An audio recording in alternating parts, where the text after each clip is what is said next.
जीवन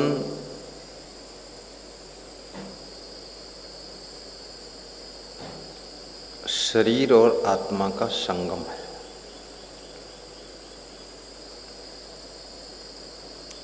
शरीर और आत्मा का मिलन,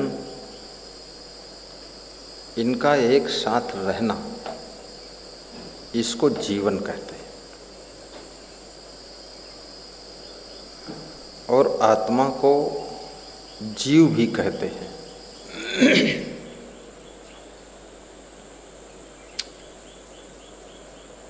चेतना भी कहते हैं। आत्मा के बहुत से नाम हैं। तो आत्मा का स्वरूप ज्ञान स्वरूप है और शरीर का स्वरूप अज्ञान स्वरूप है। शरीर जड़ तत्वों से निर्मित है। आत्मा चेतन तत्व है, वो जड़ तत्व नहीं है, चेतन तत्व है।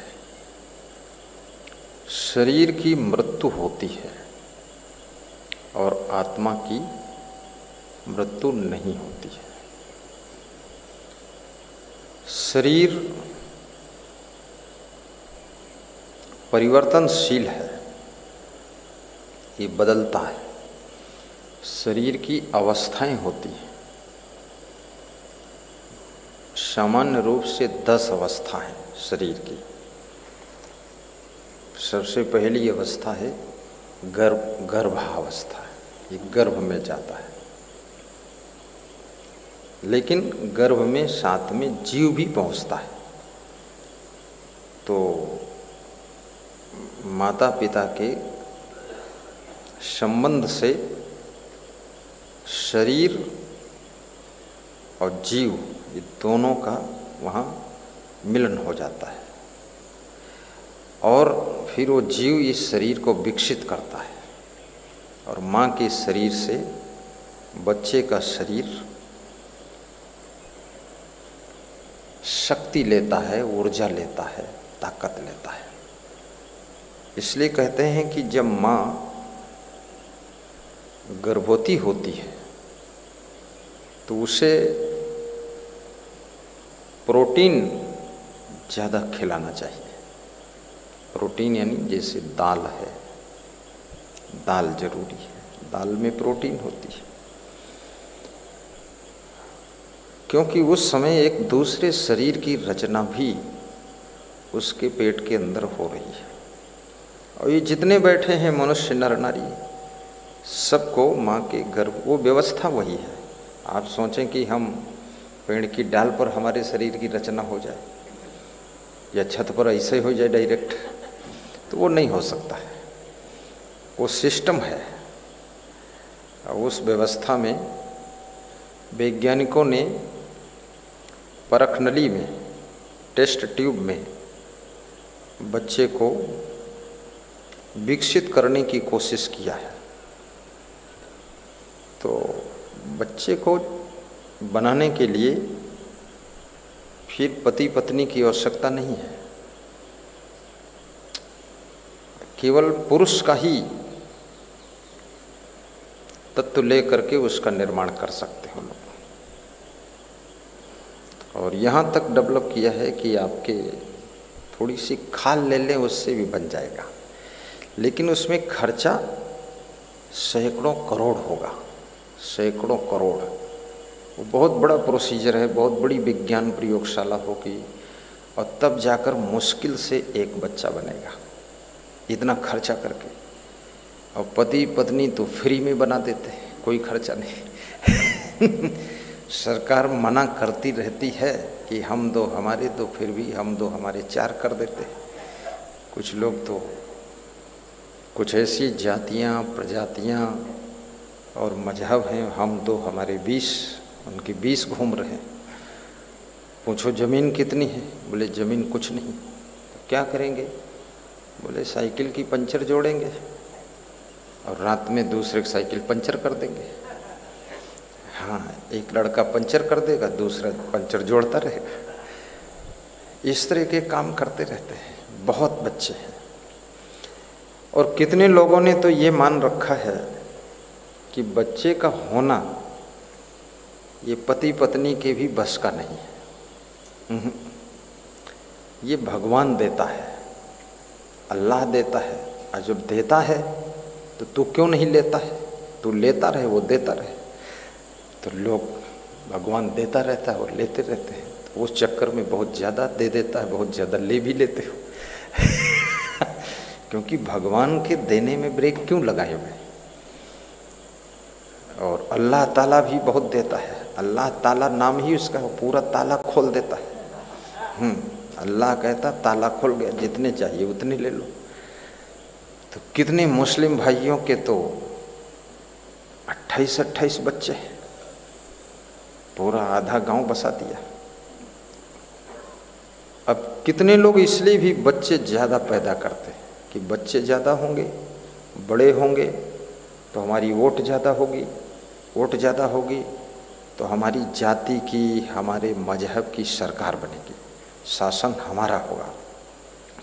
हमारी संख्या ज़्यादा होगी तो हम कम संख्या वालों को मार डालेंगे और उनके घर पे कब्जा करेंगे, उनकी ज़मीन पे कब्जा करेंगे। ऐसा वे सोचते नहीं हैं, ऐसा वो लोग कर भी चुके हैं। जिन जिन देशों में, जिन जिन गाँवों में, जिन जिन क्षेत्रों में जिस जिस जाति की, जिस जिस मजहब की संख्या बढ़ी है और जिस जिस मजहब जाति की संख्या घटी है, तो घटने वालों को तो बिल्कुल घटा ही दिया है। क्योंकि अब पढ़ते रोज है कि दया करना चाहिए, रहम करना चाहिए और बिस्मिल्लाह रहमान रहीम और दया निधान, दयालु करते हैं दया। लेकिन फिर भी मार काट, बेईमानी, छल कपट, षड्यंत्र। आप किसी गांव में रहें, अगर आपकी जाति का एक ही घर है तो बड़ा मुश्किल है वहाँ आपको रहना, बहुत मुश्किल है। आपकी बात नहीं है, चिड़ियों की भी बात यही है। चिड़ियाँ भी जहाँ बगुला रहते हैं वहाँ बगुला ही बगुला रहते हैं, क्योंकि वो जानते कोई आक्रमण हो तो कम से कम 100, 200, 500 बगुला जुट के चोंच से काटेंगे, मारेंगे, 2-4 मर जी, बाकी तो बची। लेकिन अकेले फंस गए तो पूरा मार देगा। तो गौरैया सब झुंड में रहती है, वो भी एक संगठन रखती है। शेर बाघ झुंड में रहते, हाथी झुंड में रहते, भैंसा झुंड में रहते, चींटियाँ झुंड के झुंड रहती है, अकेले नहीं। वो भी समझती हैं कि संख्या का भी एक प्रभाव है, संख्या की ताकत है।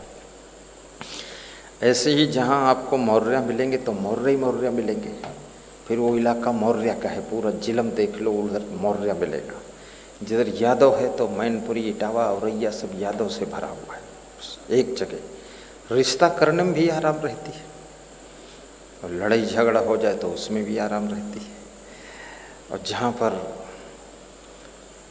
दलित है तो दलित ही दलित है, और जहाँ ठाकुर है तो फिर ठाकुर ही इलाका पूरा है। जिस गांव ब्राह्मण है तो पूरी ब्राह्मण है। फिर दूसरों से भी लड़ते हैं, खुद भी लड़ते हैं। लड़ना तो बंद होगा नहीं, पति पत्नी लड़ते हैं। अब कोई लड़ने वाला नहीं मिलेगा तो पति पत्नी लड़ जाएंगे, क्योंकि लड़ना तो अज्ञान से हो रहा है। बाप बेटे लड़ेंगे, भाई भाई लड़ेंगे, क्योंकि आदत बिगड़ गई है तो अब लड़ाई शुरू रहेगी। लेकिन जो देश जाति के जाल में फंसा है, मजहब के जाल में फंसा है, और वो देश विकास नहीं कर पाता है, उसमें फूट बहुत रहती है। ये हमारा देश इसीलिए गुलाम ज़्यादा बना, क्योंकि इसमें फूट बहुत थी। फूट अब भी है, घर घर में फूट है। हमारे गुरुजी सुनाते रहते हैं, खेत में फूट पड़े तो सबका पेट भर जाए। वो ककड़ी होती ना, ककड़ी जब पक जाती है तो उसको फूट कहते हैं। तो खेत में फूटे तो पेट भर दे, और घर में फूट पड़ जाए तो बर्बाद कर दे। तो कितने लोगों के घर में फूट है, और कितने साधुओं के आश्रम में भी बहुत फूट है। साधु बन गई, तिकड़मबाजी बन गई नहीं। बहुत तिकड़म बनाते हैं, रोज खुसर फुसर बात करते रहते कि यार हमारा नाव जमीन है कि नहीं है, तुम्हारा नाव है कि नहीं है। अरे यार हम तुम तो बेवकूफ़ ही निकलन, हमारा तो नाव ही नहीं। वही 2-4 जन तो नाव डरवाई लेने पर, और जो 2-4 डरवाई नहीं वो चोट्टा ही है, बेईमान वो है। अब इनका नहीं परि पावा तो इनके खलबली बची। तिकड़म बनाते रहते हैं। मनुष्य को बहुत साफ सुथरा होना चाहिए। आश्रम के जमीन जगह में, गाड़ी में नाम भी हो आपका, यदि आवश्यकता अनुसार संस्था नाम कुछ कर सकती तो भी उसको अपना नहीं मानना चाहिए। वो संस्था का है, आश्रम का है, सभी का है। उसका अहंकार भी मत करो, लालच भी मत करो।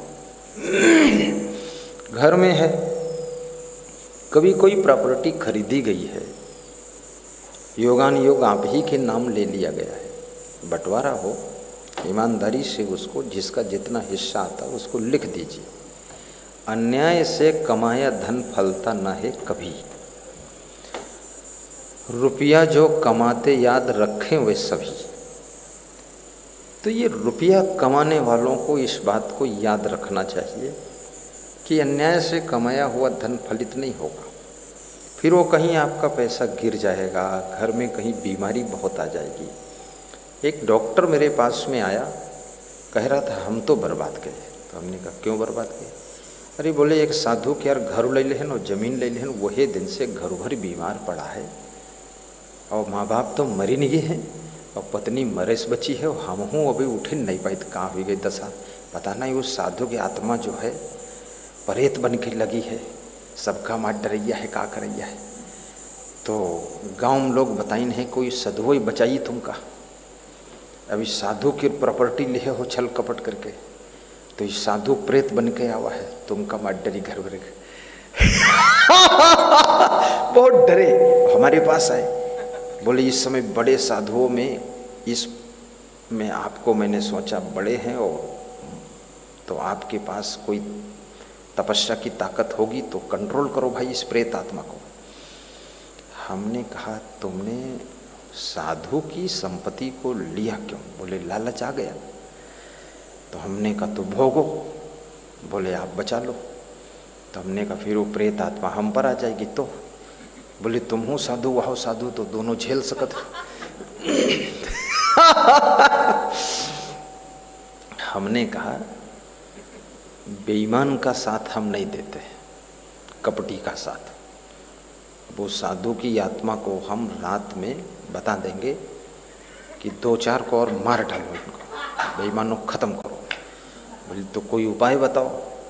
तो हमने कहा हर साल भंडारा करो और माफ़ी मांगो, और यदि कोई साधु आ जाए तो उसकी कुटियम साधु रख दो, और तुम उमन न रहो, नहीं रातों रात परिवार साफ हो जाए। तो वो घर छोड़ के दूसरे घर में रहा थे, काला आ जाए कुछ शांति आई, मार डालेगी प्रेत आत्मा, आ जाएगी साधु। क्योंकि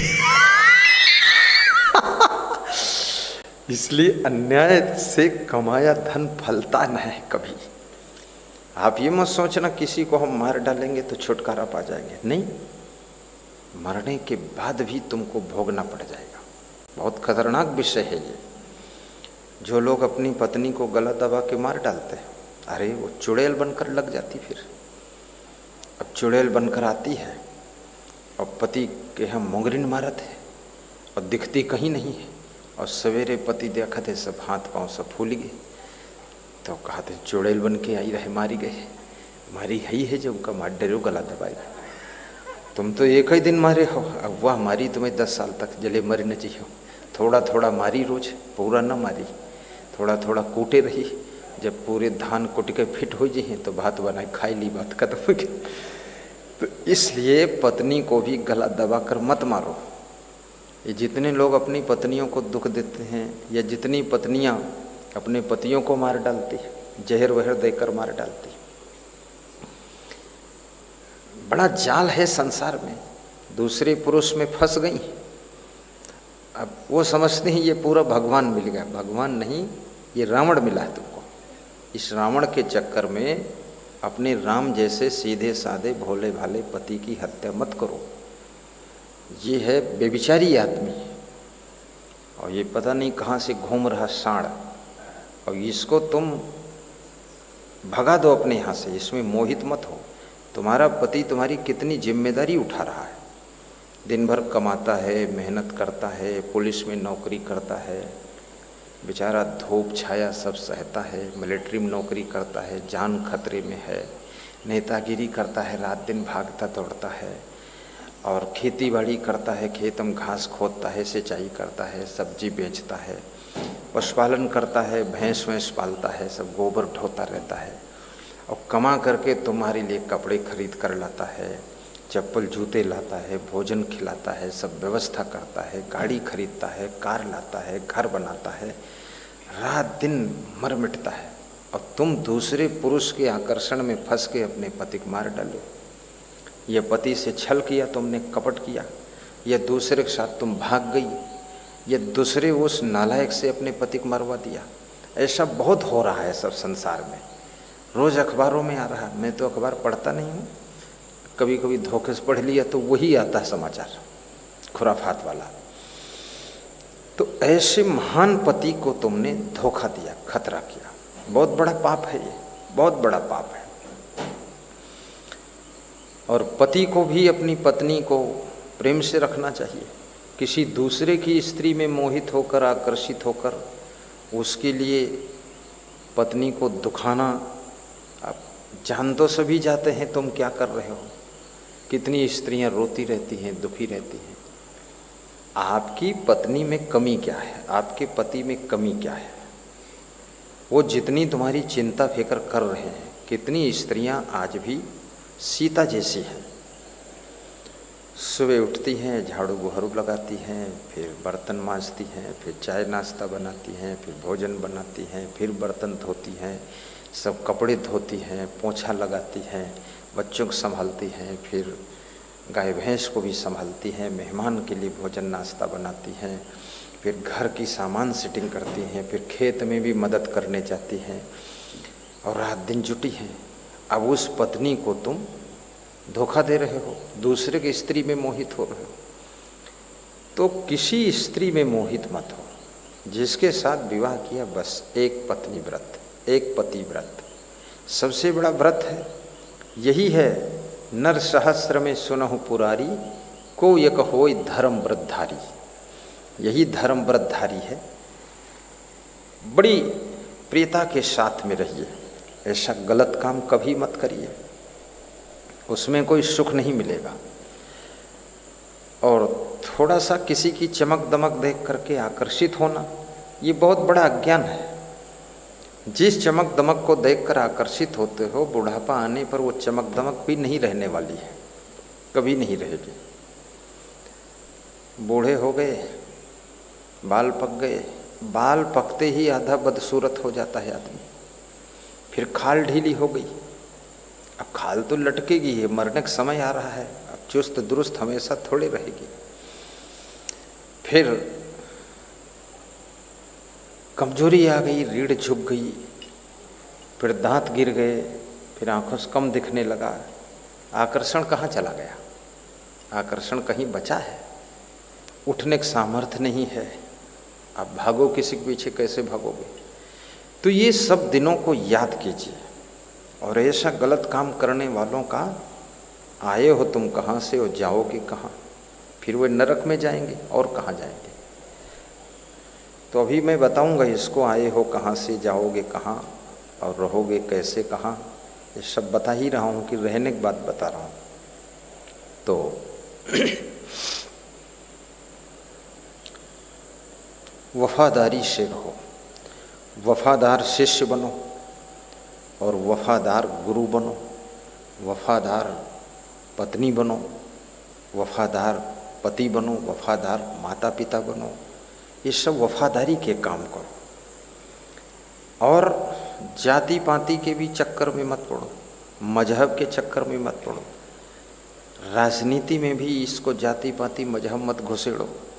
जो व्यक्ति अच्छा शासन कर सकता है, देखिए कितने लोग ऐसे सिद्धांतवादी होते हैं, वे चाहे जिस जाति के हों, लेकिन ईमानदारी, वफादारी, जिम्मेदारी और बुद्धिमत्ता के साथ में देश का विकास करते हैं, देश की उन्नति करते हैं। जाति उनकी चाहे जो हो, मजहब चाहे जो हो, निष्पक्ष होते हैं, निर्मल होते हैं कुछ लोग। और जो निर्मल हैं, निष्पक्ष हैं और जाति के जहर को जिन्होंने फेंक दिया है, जो केवल मानवता ही मानते हैं, मानव जाति को ही मानते हैं, पशु पक्षियों के लिए भी जिनके अंदर करुणा है, पेड़ पौधों के अंदर भी उनके भीतर दया रहती, पेड़ पौधे भी रहने चाहिए। ऐसे महान व्यक्ति को उसकी जाति मत देखो, ना उसकी पाती देखो, ना उसका मजहब देखो, आँख मूंद कर उस पर वोट डाल दो, जो देश की रक्षा कर सके, देश को आगे ले जा सके, देश की सीमाओं की सुरक्षा करे। आप तो हर व्यक्ति की सीमाएं खतरे में है। तुम्हारा खेत है छोटा सा, अगर सावधान न रहो तो पड़ोसी तुम्हारी मेड़ को खोद के बढ़ा लेगा, 2 फीट बढ़ा लेगा, फिर अगले साल 3 फीट बढ़ा लेगा। तुम्हारा खेत खत्म, पैसा हजम, पड़ोसी का खेत बढ़ा और तुम्हारा खत्म हो गया खेत। तो अपने खेत की सीमा की रक्षा आपको करना पड़ता है, घर द्वार की सीमा की रक्षा करना पड़ता है। सब सीमाएं हैं, ऐसे देश की सीमा है। और देश की सीमा, अब विश्व तो एक सूत्र में बंधा हुआ है। अमेरिका अगर चाहता है तो फट से इंडिया आ सकता है, अफगानिस्तान वाले फट से आ सकते हैं, ताइवान वाले आ सकते हैं, तिब्बत वाले आ सकते हैं, नेपाल वाले भी बोल देंगे हमारा यहाँ से नहीं, हमारा वहाँ से देश है। लखीमपुर खीरी जिला ये हमारे नेपाल में है, ये भारत वाले गलत ले ली है, तो हमको नेपाल में हो जाना पड़ेगा। फिर हम बोलेंगे भाई नेपाल राष्ट्र की जय हो। अब ऐसा सब बेईमानी भरी हुई है। बहुत लोगों ने दूसरे के देश को ले भी लिया है, पूरा ख़त्म कर दिया है, ले लिया। तो ऐसा भी है। तो आपके देश का प्रधानमंत्री, राष्ट्रपति, मुख्यमंत्री ऐसा होना चाहिए जो देश की सीमाओं की भी रक्षा करे, दूसरा देश घुसने न पाए। और आपका प्रधानमंत्री पूरे देश का विकास करे, देश की वैल्यू भी बढ़ाए। आपका मुख्यमंत्री प्रदेश का विकास करे, प्रदेश में अराजकता, अपराध, तांडव, डकैती, चोरी, गुंडई, मर्डरबाजी, ये सब खुराफात कंट्रोल करे। और सड़कों का विकास, नहरों का विकास, नलकूप का विकास, गांव-गांव में जल योजना, पानी पीने का, शौचालय, मकान आदि जो भी है XYZ, वो चाहे जिस जाति का हो, पूरा उसी को मानो आप। और ये संख्या बढ़ाने के चक्कर में पृथ्वी पर ज़्यादा भीड़ मत बनाओ, क्योंकि बहुत समस्याएं पैदा हो जाती हैं। मैं एक बार दिल्ली से गुजरात जा रहा था बाई रोड, तो उस रोड पर पूरा खाली खाली था। 4 लेन थी, नई नई बनी थी उसी साल, खाली खाली था। तो 20-20 किलोमीटर तक सन्नाटा मिलता था। उसके 15-20 साल के बाद फिर गया तो वो रोड इतनी फुल थी गुजरात से लेकर दिल्ली तक कि उसमें गाड़ी की स्पीड ही नहीं बनती थी। तो मैंने कहा इतना कैसे हो गया ये? बोले इतने साल में रोड तो चौड़ी ज़्यादा नहीं हुई, उतनी रही 4 लेन, लेकिन इसमें जनसंख्या बढ़ गई। अब जनसंख्या बढ़ गई, रोड में जाम लग रही, 4 लेन में जाम लगी, पीछे खड़े रहो। अब ये सब समस्याएं पैदा होंगी। तो सीमित परिवार भी रखना चाहिए, परिवार की भी एक सीमा रेखा बनाइए। और हमारे विचारक कहते हैं कि वसुधैव कुटुंबकम, हिंदू, मुस्लिम, सिख, ईसाई, जैन, यहूदी, पारसी, क्रिश्चियन और जो भी जाति होती हो, न जाने कितनी मजहब है पता नहीं, तो कहते हैं ये पूरा विश्व ही हमारा परिवार है। ये जितने पृथ्वी पर लोग रह रहे हैं ये सब हमारे कुटुंबी लोग हैं। बहुत बड़ी बात सोचा है, कुटुंबी लोग हैं सब। वसुधैव कुटुंबकम अयम निजः परो वेद गणना लघु चेतसाम। अयम निजा परोवेत गणना लघु चेतसाम वसुधैव कुटुंबकम। ये भावना कितने विशाल हृदय हैं। तो प्रश्न ये उठता है कि इस आत्मा की स्थिति क्या है और शरीर की स्थिति क्या है। शरीर मरण धर्म है और आत्मा अमर है। आत्मा न किसी जाति का है, न किसी मजहब का है, न किसी देश का है और न ये विदेश का है। आत्मा न गरीब है न अमीर है। आत्मा केवल ज्ञान स्वरूप अजर अमर है। शरीर किसी जाति में जन्म लेता है, किसी मजहब में जन्म लेता है, गरीब के घर में जन्म लेता है, अमीर के घर में जन्म लेता है। और शरीर जीवित इस आत्मा के कारण ही रहता है। यदि आत्मा शरीर से निकल जाए तो शरीर की मृत्यु हो जाती है, मर जाता है। अभी जो आप बैठे हैं, देख रहे हैं, सुन रहे हैं, हिल रहे हैं, डुल रहे हैं, मुंह पोंछ रहे हैं, गर्दन घुमा रहे हैं, चक्कर मकर कर रहे हैं, ये सब आत्मा का ही खेल है। अंदर ड्राइवर बैठा हुआ है और उसके निकलते ही फिर इस शरीर को लाश कहा जाता है। क्या कहा जाता है? लाश, डेड बॉडी, मुर्दा। इसको मुर्दा कहते हैं। और ये मुर्दा होते ही इसको छूने में डर लगता है। ये वही है जिसके पास बैठने में भी आनंद आता था, गप मारते थे और बैठते थे और खूब मोबाइल चलाता था। और मोबाइल जब से आया तब से बहुत विचित्र बात हुई है। मैं हांगकांग गया था तो मेट्रो ट्रेन में जा रहा था, तो उस ट्रेन में जितने लोग बैठे थे वो सब मोबाइल ही कुछ कर रहे थे। अब मेरे को उसमें कुछ ज़्यादा करना आता नहीं, तो मैं तो ऐसे बैठा था। तो हमने कहा ये कोई लोग कोई तरफ देखते ही नहीं है, बस उसी में जुटे हैं, क्या कर रहे हैं। तो एक के मोबाइल में झांका तो वो सब हांगकांग की भाषा थी, समझ में भी नहीं आई, लेकिन उसमें कुछ फोटो आ रहे थे। तो कोई उसमें गेम खेलता रहता है और कोई जो है फिल्म देखता रहता है, कोई मूवी चलाता रहता है। बहुत मूर्ख लोग हैं, बुद्धि विवेक तो है नहीं। सब विकास बर्बाद है। घर के बारे में सोचने का टाइम ही नहीं है। पत्नी बच्चों के बारे में भविष्य क्या होगा विचार करने का टाइम ही नहीं है। जहाँ बैठे बस चालू। कितनी पत्नियां हैरान हैं अपने पतियों से कि हर समय मोबाइल में तुम का भिड़े रहते। और कितने पति हैरान हैं अपनी पत्नी से कि जब देखो ये दरवाज़ा बंद कर ले तो कमरा के अंदर मोबाइल में का करते, तो अंदर वह भिड़ी हुई। और कितने पति पत्नी दोनों मोबाइल में प्रवचन सुनते हैं, उनका घर धन्य हो गया। क्योंकि मोबाइल में भी अच्छी बुरी दोनों चीज़ें। प्रवचन सुनोगे, ज्ञान बढ़ेगा, सद्बुद्धि आएगी, संस्कार शुद्ध होंगे, उन्नति करोगे, विकास करोगे, आगे बढ़ोगे, अच्छा मकान बनेगा, अच्छी गाड़ी लाओगे, खुशहाल रहोगे, अच्छी अच्छी बातें सीखोगे, गम खाना सीखोगे, घर में सुख शांति आएगी। और ये फिल्म देखोगे, फिल्म में मारकूट देखोगे तो एक दिन उठ के अपने बापों को मारकूट कर दे हो। फिल्म में और है क्या, वही चिल्पों है, बेईमानी। मैं तो कई सब पैसा कमाने के लिए आदमी कितना नीच कर्म कर सकता है, उसमें मारपीट करके भी बना करके एपिसोड डालते हैं ताकि किसी तरह से लोग देख लें, पैसा मिल जाए। तो बनावटी मारकूट करते हैं। वो तो बनावटी करते हैं और तुम सच में चालू कर दोगे, और सच में हो ही रहा है। जो लोग फिल्म में देखते हैं उसको सच में करना शुरू कर देते हैं, सब चालू हो जाता है, पूरा पतन हो जाता है, विनाश होता है जीवन का। तो हमारा शरीर ये बड़ा नाजुक शरीर है और शरीर की 10 अवस्थाएं हैं। नंबर 1 गर्भावस्था,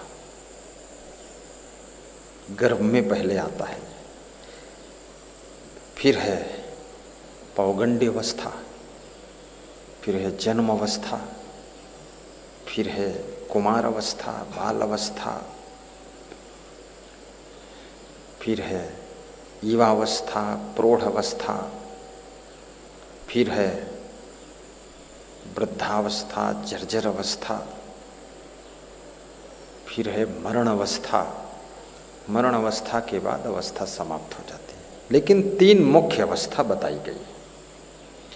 एक तो बाल्यावस्था, दूसरे युवावस्था और तीसरे वृद्धावस्था। जन्म और मरण कोई अवस्था नहीं है, तो वहाँ कुछ होती व्यवस्था नहीं है। तो 3 मेन हैं। बाल अवस्था में संस्कार, शिक्षा, योग्यता, क्षमता, ये सब विकसित करने का वक्त है बाल अवस्था। बाल अवस्था ये खाली खेलने कूदने के लिए नहीं है। बाल अवस्था का मतलब शरीर विकसित करने का टाइम है। संस्कार विकसित करना, योग्यता विकसित करना, क्षमताओं को विकसित करना, बुद्धि को विकसित करना और गुणों को विकसित करना, यानी सब चीज़ों को डेवलप करना। शिक्षा, शैक्षिक योग्यता, टेक्निकल योग्यता, ये सब विकसित करना, यानी सीखना। इस सीखने समझने की अवस्था बाल अवस्था है। बाल्य अवस्था कोई साधारण अवस्था नहीं है। बाल्य अवस्था में जो इधर उधर घूमता रहा और अपने भीतर योग्यता को विकसित नहीं किया, तो युवा अवस्था में बहुत पछताएगा। जो बचपन में घुमक्कड़ रहे हैं, जवानी में बहुत भटकते हैं और कहते हैं कि कुछ समझ में नहीं आता, क्या करें। तो हमने कहा कुछ शिक्षा प्राप्त किया है? बोले शिक्षा उच्छा नहीं, 8 साल के रहन तब से बीड़ी पीना शुरू करना, और 12 साल के हो गए तो गांजा पिए लगन, और 16 साल हम दारू पिए लगन, और 14 साल की उम्र में लड़की भगाई लगन। इतना डेवलप कर दिया हमने। तो हमने कहा अब क्या हुआ? बोले वो लड़की दूसरे के साथ भाग गए, अब गांजा पी के फेफड़े खराब हो गए, अब गांव में यहाँ बड़ी बेइज्जती भई है। जी की लड़की रहे वह बहुत मारी नहीं, हड्डी तोड़ी नहीं हमारी। अब कहूँ मुँह दिखावे वाले नहीं रह गए न। अब दूसरे कोई हमारे साथ बियाव नहीं करैया है, सब समझती बेकार आदमी है। अब दारू पीने की लत पड़ गए है, सब जमीन बेच के दारू पी गए हैं, अब बर्बाद हो गए पूरा। ये बाल अवस्था की गलतियाँ युवा अवस्था में विराट रूप लेकर के आपका विनाश कर देती है। इसलिए बच्चों को संभालना बहुत जरूरी है। आज हमारे यहाँ एक बच्चा आया है, उसका नाम कपिल मौर्य है। खड़े हो जाओ, कपिल मौर्य। कपिल जी खड़े हुए। ये कपिल मौर्य जी, इनके पिताजी हैं ये संतोष मौर्य। खड़े हो। बहराइच जिले से आए। वो माँ है, क्या नाम आपका? संगीता देवी। ये 3 मूर्ति आए हैं। तो ये कपिल जी कह रहे थे गुरुजी हमसे कुछ नहीं बोले, पूछे नहीं कुछ। छोटा बच्चा, ये प्रवचन खूब सुनते हैं और जिद करके आए कि हम भी चलेंगे। तो हमने आशीर्वाद आज दे दिया इनको कि तुम्हारे पास एक दिन कार हो जाएगी। मोटरसाइकिल पे 3 सवारी बनती नहीं, तो तुम कार में आओगे। तो अब कार आने वाली है इनकी, 5 साल में आएगी। बैठिए, कार का संकल्प लेकर जाना। तो ये बच्चा शुरू से ही सत्संग में और गुरु की याद रोज करता है। अपने पापा से कहता प्रवचन सुनाइए हमको। और यहाँ बहराइच से लोग आए हुए, खड़े हों बहराइच वाले। हाँ, फट से खड़े हो जाए करो। ये बहराइच वाले और भी हैं, बैठो आनंद करो। 5 मूर्ति बहराइच के हो गए, बैठो। एक बसैया का था, वो कहाँ है? बसैया वाला भगत बनवारी लाल और भगत आए हैं। और ये फतेहपुर वाले खड़े हो, फतेहपुर वाले। ये दोनों भक्त पिछले साल भी आए थे, यहाँ बहुत सेवा किया था, मेहनत किया था। और इस साल 2 आए हैं, मोटरसाइकिल से आए ना। तो बोल रहे थे हम इस भाव से आए हैं गुरुदेव कि पक्के रह करके यहाँ सेवा करेंगे। जो भी काम होगा, मिट्टी बराबर करना, फूल की घास निकालना, क्योंकि हमारा मन है। पहले हमारे साथ ऐसे लोग आए थे जो हमसे बोलते थे रोज चलो चलो चलो चलो चलो। अब हम ऐसे 2 आदमी आए राम लक्ष्मण की तरह, 14 वर्ष हम यहीं रहेंगे, आपकी ऋषि मुनियों की सेवा करेंगे। ऐसे भाव से आए, फतेहपुर जिला से। बैठिए। मीठा और फल भी लाए थे, कल खूब वितरण हुआ है। गुरु के पास आना चाहिए। फल फ्रूट है, फल है, उन तो प्रसाद बंटना चाहिए। यहाँ प्रसाद बंट जाए सबके लिए, संत भक्त आप भी लें, सब लें। और पीछे कुछ और मूर्ति आए हैं, ये कहाँ से आए, जरा खड़े हो जाइए।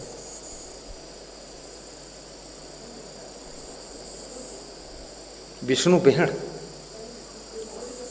महोली के पास से आए, ये सीतापुर जिले से है। देखो कितने अच्छे लोग, मुस्कुराते भी हैं, खुश हैं कि दर्शन मिल गए। कहो कोरोना के चक्कर में दर्शन भी दुर्लभ है। कोरोना बहुत आक्रमण किया, लेकिन सरकार ने पूरा 15 दिन में कोरोना को रस्सी की तरह ऐंठ के रख दिया, एकदम कंट्रोल कर दिया, भय खत्म हो गया। अब लोग मुझसे बताते हैं कि कोरोना खत्म हो गया हमसे बताते हैं, तो मैं कहता हूँ खत्म नहीं है, इसका एक ही इलाज है, लॉकडाउन, दूरी बनाए रहो। बैठो बेटा, आशीर्वाद है। और एक बाबा जी आए हैं। बाबा कहाँ से आए? खड़े हो, खड़े हो जाओ। हैं? हरदोई जिला से अकेले हैं बाबा? खड़े हो हरदोई वाले, ये हरदोई वाले हैं। देखो हरदोई 4 2 6 7 8, वाह, 4 पुरुष 3 महिला और एक बाबा। एक बाबा में इतनी ताकत है, इंजन बन के 7 को खींच लाया है। बाबा कोई मामूली है बैठो बाबा ऐसा होना चाहिए, खींच के लाओ। जब शराबी शराब पीने के लिए नए नए लोगों को खींच के शराबी बना देता है, तो भक्त को चाहिए नए नए लोगों को खींच के भक्त बना दो, सत्संगी बना दो। ये संसार सब खींचा खींची का है। देखो सब राजनीतिक पार्टियों में खींचा खींची मची है, इसमें एक विधायक उसमें खींच जाते हैं, और इस पार्टी के लोग उस पार्टी के विधायक को खींच लावत है, और ज़्यादा जो खींच पाइस तो की सरकार बन जाते हैं, और नहीं खींच पाइस तो नोच गवा हुई ख़त्म कहानी। और कुछ लोग तो ऐसे हैं जो खींचे गिर हैं, खोजे वही में खींच गे जाएगी